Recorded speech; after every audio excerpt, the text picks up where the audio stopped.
You ever wonder why some anglers could go out there and just catch loads of spring crappie while you might be struggling? Well, the question I get a lot is, am I using the right gear? So in this video, what I want to do is simplify this process for you. I'll go over some of the gear that you need to know in order to catch crappie. And first and foremost, we've got to talk about the rod. The rod is always going to be the most important aspect of your fishing, or the most important tool for your fishing. It's what allows you to cast, set the hook, fight the fish, land the fish. It just does everything, so that's where we're going to start. Now, what I recommend is an ultralight fishing rod. Make sure it's ultralight, because later on you're going to figure out we're going to be casting some really light lures to these crappies, and you might find some marketing out there where something is ultralight, but it's too heavy and it's not casting your lures far enough for you. So a 6.6 ultralight rod is going to be great. Always make sure it's moderate action. That means the bend is right in the middle of the rod right there. You need moderate action because we're going to be using some very light line, and you want that rod to have some shock absorption. Okay, that shock absorption is key for not breaking off fish, for not pulling hooks, for not breaking your knots. So make sure it's moderate action, and make sure 6.6 is really good because it's your most versatile length for your fishing. If you're bank fishing, you can get into some tight areas, you could cast under trees, you can wedge yourself in the brush, and you're not gonna like slam your rod up against a tree or break anything. It's also a great length for a boat because 6.6 is long enough where you get some really good casts, but you're also going to get some accurate casts. And that's going to be important, especially when these crappie are moving from their pre-spawn areas into their spawning areas, back out to those areas for the post-spawn. So they're going to be traveling up and down from shallow water to deep water throughout the spring, and some precision casting is going to be key. Now, types of rods that you could look into. I'm not going to do a rod review video. I'm just telling you the aspects of the rods that you should be looking for. But this one right here is going to be a ugly stick, a Shakespeare micro rod. This thing I think comes in at like $40 or something like that. It's absolutely perfect for all sorts of fishing, especially if you're bringing your kids fishing or you just want to beat the tar out of this thing. This is a really good option. It doesn't break the bank. B&M rods are really good. It's made from Leland. These are just great crappie rods. They're kind of in that middle zone of, I think they come in at like $74. That's a great option for you as well. Daiwa makes some good ultralight rods. Daiwa is one of the few companies that are going to make a 7-foot rod for you, so that might be something you want to check out if you do want to maximize on some of your casting range. I'll leave a link of everything in the description below if you want to check them out. And then my personal favorite is a little more expensive, but I do a lot of ultralight fishing, and that is a St. Croix Panfish Series rod. This comes in at about $120, but the advantage here is that it is super sensitive. So a lot of people are like, well, why would I spend $100 on an ultralight rod? Blah, blah, blah, blah, blah. Well, the answer to that honestly is ultralight is all about bite detection and sensitivity. So this fully graphite rod with all the patented things that St. Croix offer into the rods is really great because it's just so light and it's just so much feel to it. I could absolutely catch way more fish using this than a lot of different other options.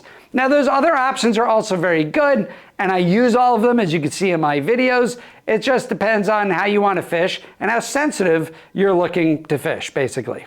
And of course, the money you want to spend as well. St. Croix doesn't know I exist, by the way, not paid for them. I'm just telling you what I use and what I like to use. So now your fishing rod might be the most important tool in your toolbox, but it really won't help you out unless, of course, you know how to find fish. I made a free AI tool that I share with all of my clients out there that help them catch fish anywhere, anytime, using some simple search functions, some satellite imagery, and of course, contour maps. So go ahead and check it out. It's free. I'll link it down below. I hope you enjoy it just as much as I do. So the next important thing is not your reel. A lot of people will be like, well, your reel's the most important. It's not. It's going to be your line selection. There are tons of great line companies out there. Berkley makes some really great ultralight lines that you could check out. Again, I'll leave them in the description below. I use Trout SOS line. If it's good enough to catch a very finicky trout in a very shallow stream, it's good enough for me. I've been using Trout SOS line for many years. That's what's on here actually right now. It is a fabulous line. I recommend it. But Berkley makes great lines. There's a lot of different great lines. What I will emphasize on your line though is make sure it's monofilament. Okay, because you need that stretch in the line, especially when you catch some really big fish off your ultralight gear, which you absolutely will do.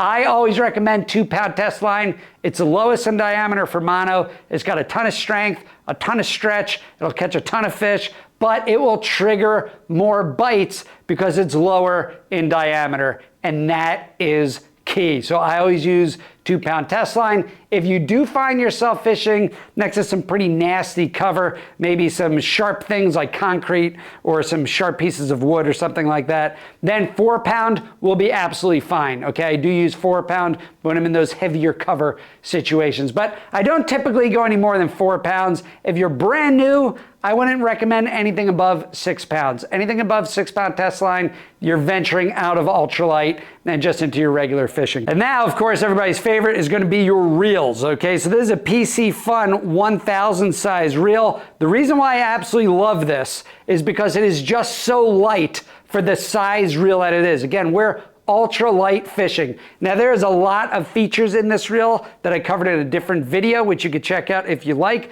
But ultimately, this reel comes in at 5 ounces at a 1000 size, and that is absolutely incredible. Let me show you this real fast. This reel right here is the Okuma Seamar, which I've also fished with for many years, and I also recommend, but look at the line, look at the size difference of that reel. This reel is actually much lighter than this reel. This reel holds more line capacity, and the kicker is, take a look at that spool diameter. The bigger the spool right there, okay, the easier and further you are going to cast. So let me put this back real fast. So with this extra large spool diameter right here, my casts are just effortless, and I could get huge distance on this reel because there's less friction when I cast of the line hitting the end of the spool right here. So this is lighter, it's bigger, and it casts better. It's absolutely fantastic. So this is a PC Fun Carbon X. They just came out with a Carbon X3, brand new reel. I don't have it. This is a Carbon X2. Absolutely love this reel. Again, I'll leave a link in the description below, but there's lots of different options for you. I've been using that Okuma Seamar for many years as well. That's a Seamar 10. It's like a 500 size reel. Absolutely excellent. But a couple of different reel options for you there. What I look for my ultralight is it light, and can I cast really far with it? The other thing you want to know is the drag smooth in your ultralight fishing reels?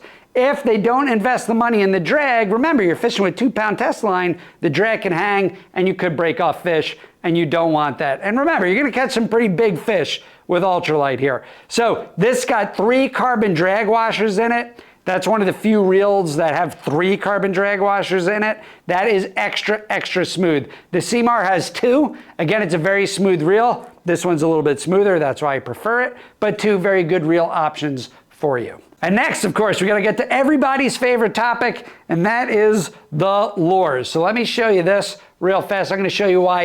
I'm gonna show you my preferred lure option first for just about most of shallow water fishing for crappie, anywhere from 10 feet to a foot of water. And that's gonna be this guy right here. This is just gonna be a simple peg float setup with a jig head and a soft plastic. And one of my favorites is Bobby Garland jig heads for ultralight fishing. I really like to keep my jig heads from 132 ounces into 164 ounces. Again, ton of companies out there. I like Bobby Garland, and I absolutely love crappie magnets. Crappie magnets are just fabulous. The profile of this lure is really something else. You could tell those little fins on there moving around quite a bit without me really doing much, and that is just so enticing to those fish.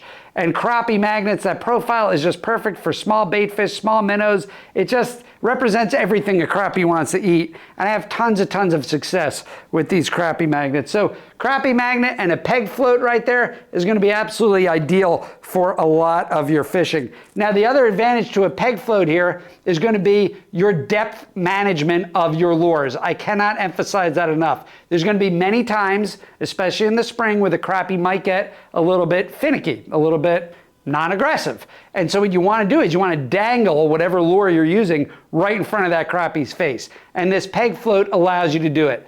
Do not mistake fishing with a peg float or a bobber with beginner fishing. This can be a very advanced technique because you're honing in on exactly where the fish are in the water column, and this could really help you do that. And then, of course, your retrieve for something like that is you could jig the peg float, right? You just pop it like the twitch, pause. That triggers a lot of bites. Or what I like to do is when I'm out there, I like to subtly shake the rod just like this. And what I'm doing is I'm dangling that lure in front of the fish's face, but I'm making it quiver back and forth ever so slightly. And that really just triggers a ton of fish to bite, especially when they're finicky. It's just a little shake of the rod, just like that on a peg float. You're golden right there. I use that all the time to find exactly where the fish are. Now, once you find the fish, then you can just go straight with a jig head and a soft plastic, or a fin spin, or an inline spinner. Some of these lures that I'm going to show you right now. So one of my absolute favorite lures to use for crappie fishing is this guy right here. These are inline spinners. It's a jig head with a little blade on there, and you can put soft plastics on the hook. Now, these are my favorite types of lures for crappie, one of my favorite types of lures, but this one in particular is my absolute favorite, and this is a fin spin right here. This is a fin spin eye hole jig head from Crappie Magnet, and basically what they did is they put a hole inside of the jig head itself, and then what you could do is you could take these Crappie Magnet slab bites, these guys right here, you've seen this in a lot of my videos. I fish for largemouth bass with this exact same setup, and I catch some huge bass and some huge crappie with this exact same thing. You just take this little slab bite, you roll it in between your fingers, and then you just simply put it inside of the jig head hole right there, and that gives you scent inside of the jig head itself,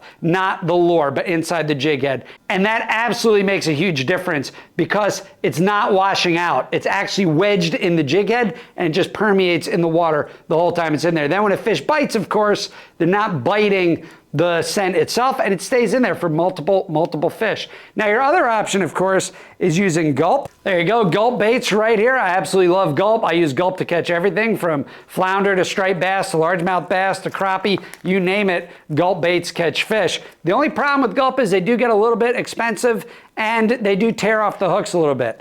The other thing you need to keep in mind with gulp baits is the recharge. A lot of people don't realize this, but as you fish with a, sorry, I almost dropped it. But as you fish with a gulp bait right here, as it's in the water, it will lose its scent. So every so often, you gotta take your bait and you gotta dunk it in that gulp juice, which means you gotta carry around some kind of container or gulp spray or something that can get into your lure. So that's an advantage and disadvantage of gulp. I love gulp. I recommend gulp. It's absolutely fantastic. You can tell I have tubs and tubs of these things for both freshwater and saltwater fish. Let's not forget about little Zoom fluke tails. I use these all the time. These are tiny flukes. Basically for your lure selections, you're looking for 1 inch to 3 inches. That's pretty much what I keep my range in. And then of course you could also use some spoons in that range to catch some fish. Inline spinners, like I said, work really well. And even some smaller crankbaits, just like this little guy right here. Now these smaller crankbaits, I typically will do very well when fish are more aggressive.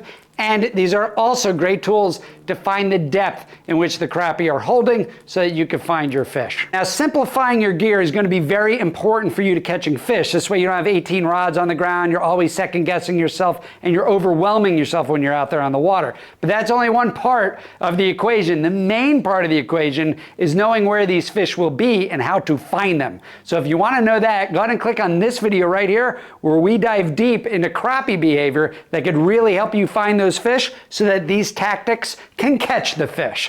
So, all right, thanks for tuning in, Fish Lots. I'll see you out there on the water.